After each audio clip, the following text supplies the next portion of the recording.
వాతావరణం ఏర్పడి ఉన్నది.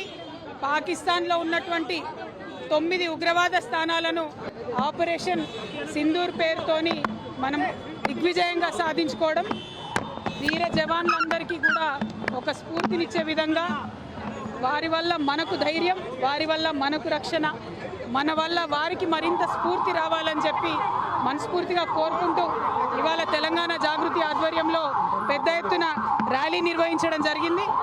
మరి ఇవాళ మనము పాకిస్తాన్ ఉగ్రవాద స్థావరాల మీద దాడి చేస్తే పాకిస్తాన్ ఏమో తిరిగి మన ఎయిర్పోర్ట్స్ మీద దాడి చేయడము, సివిల్ ఎయిర్పోర్ట్స్ మీద దాడి చేయడము, ఇవన్నిటిని కూడా మనం గమనిస్తూ ఉన్నాం. వీటన్నిటిని కూడా చూస్తూ మన భారత సైనికులందరికీ కూడా మద్దతుగా సంఘీభావంగా ప్రతి రాష్ట్రంలో ప్రతి చోట కూడా నిజానికి పెద్ద ఎత్తున ర్యాలీలు జరగాలి. నేను తెలంగాణ జాగృతి కార్యకర్తలకు పిలుపునిస్తూ ఉన్నాను. రాష్ట్ర వ్యాప్తంగా కూడా మీరు సంఘీభావంగా సైనికులకు కార్యక్రమం చేయాలి. ఈ సమయంలో దేశంకి తోడుగా మనం కూడా నిలబడాలి. అక్కడ వాళ్ళు నిలబడి ప్రాణాలు ఇస్తుంటే మనము దానికి అర్హత పొందినటువంటి నాగరికులుగా వారికి సైన్యానికి మద్దతుగా ఉండాలని కోరుతా ఉన్నాను. ఎట్ ద సేమ్ టైం ఒక పక్క యుద్ధ వాతావరణం ఉంటే మరి ఇక్కడ మనం మిస్ వరల్డ్ పోటీలు కండక్ట్ చేసుకుంటా ఉన్నాము. నేను మిస్ వరల్డ్ పోటీలను వాయిదా వేయవలసిందిగా ప్రభుత్వాన్ని విజ్ఞప్తి చేస్తూ ఉన్నాను. ఐపీఎల్ని కూడా వాయిదా వేసుకున్నారు. ఎట్లయితే ఐపీఎల్ వాయిదా వేశారో మిస్ వరల్డ్ పోటీలు కూడా వాయిదా వేయాలి. ఎందుకంటే ప్రపంచమంతా కూడా పోటీలన్నీ కూడా ఛానళ్లలో చూస్తూ ఉంటారు. మరి ఒక పక్క భారతదేశంలో యుద్ధం జరుగుతుంటే ఇంకొక పక్క ఈ అందాల పోటీలు పెట్టారని చెప్పేటటువంటి అపవాదు మన రాష్ట్రానికి వస్తుంది. కాబట్టి ఆ అందాల పోటీలను కూడా వాయిదా వేయాలని చెప్పి నేను మనస్ఫూర్తిగా డిమాండ్ చేస్తూ ఉన్నాను.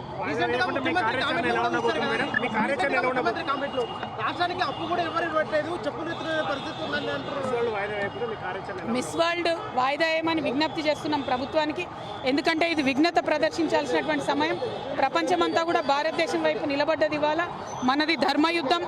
భారతదేశం ఎప్పుడు కూడా తప్పు చేయదు. నీతి మీద నిజాయితీ మీదనే యుద్ధం చేస్తున్నాం. మనం వారి భూభాగంలో సామాన్య ప్రజల్ని ఏమనలేదు, ఉగ్రవాదుల్ని హతం చేసినాం. ఈ సందర్భంగా ప్రపంచమంతా భారతదేశం వైపు నిలబడి మనం చూస్తుంది. కాబట్టి ఈ టైంలో సిల్లీగా మనము అందాల పోటీలు పెట్టి మన ప్రాధాన్యతలు వేరే రకమైనటువంటి సందేశం ప్రపంచంలో పోకూడదు. అది ప్రత్యేకించి మన రాష్ట్రంలో జరగకూడదని నేను ఒక మహిళగా విజ్ఞప్తి చేస్తూ ఉన్నాను. వాయిదా వేసుకోమని నేను కోరుతా ఉన్నాను. రీసెంట్గా ముఖ్యమంత్రి కామెంట్లు కూడా చూసినారు. రాష్ట్రంలోకి అప్పులు పుట్టట్లేదు, రాష్ట్ర ఆదాయానికి సంబంధమైన విషయాల్లో కూడా మాట్లాడింది. అంటే ఒకటే అండి, ముఖ్యమంత్రి గారికి రాష్ట్ర ఆదాయాన్ని కంట్రోల్ చేయడం రాకపోతే వారు ఇచ్చినటువంటి హామీలను ప్రజలకు నెరవేర్చేటటువంటి పరిస్థితి ఆయనకు లేకుండే. ఆయన తప్పుకోవాలి, పదవి నుండి రాజీనామా చేయాలి. పేద ప్రజలకు 6 వాగ్దానాలు చేసి వంచన చేసి అధికారంలోకి వచ్చినటువంటి ఇవాళ మీరు చేయలేకపోతున్నాం, పరిపాలన చేయలేకపోతున్నాం అంటే పరిపాలన చేతగాని ముఖ్యమంత్రి గారు తక్షణమే రాజీనామా చేయాలని చెప్పి నేను డిమాండ్ చేస్తున్నాను. ప్రభుత్వ ఉద్యోగులు గొంతమ కోరికలు కోరుతున్నారు, మీరు వెనక్కి తగ్గాలి, కోరికలు కోరొద్దు అని చెప్పి. ప్రభుత్వ ఉద్యోగులైనా పేద ప్రజలైనా ఇదివరకు వీళ్ళు ఇచ్చినటువంటి మేనిఫెస్టో హామీలలోంచి డిమాండ్ చేస్తున్నారు తప్పితే కొత్తగా ఏం అడుగుతలేరు. వాళ్ళు ఇచ్చినటువంటి మాటలే నెరవేర్చమని ఇవాళ డిమాండ్ చేస్తున్నారు ప్రజలు. ఆ మాటలు నెరవేర్చలేక రాష్ట్రాన్ని గాడిలో పెట్టేటటువంటి పరిపాలన చేతగానటువంటి ప్రభుత్వం కాబట్టి మరి దిగిపోమ్మని వారు మేము డిమాండ్ చేస్తాం.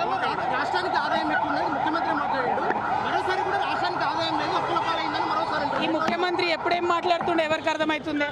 అధికారంలోకి వచ్చినాక ఆయన ఒక తీరు మాట్లాడిండు, రాకముందు ఇంకో తీరు మాట్లాడిండు. ఇప్పుడు నిన్న మొన్న మరీ దారుణంగా రాష్ట్రం యొక్క ప్రతిష్ట దిగజార్చేటట్టు రాష్ట్ర ముఖ్యమంత్రి నన్ను చెప్పుల దొంగను చూసిరని ఆయన్నే అనుకుంటే మరి ప్రజలందరూ కూడా నవ్వుకుంటున్నారు. మాకు ఇదేం కర్మరా ఇట్లాంటి ముఖ్యమంత్రి వచ్చిండని బాధపడే పరిస్థితి ఉన్నది. అందుకే మళ్ళొకసారి డిమాండ్ చేస్తున్నాం, మీకు పరిపాలన రాకపోతే, మీరు ఇచ్చినటువంటి మాట నిలబెట్టుకునే పరిస్థితి మీకు లేకపోతే రాష్ట్రం ప్రతిష్ట దిగజార్చకండి, మీరు తక్షణమే రాజీనామా చేయండి.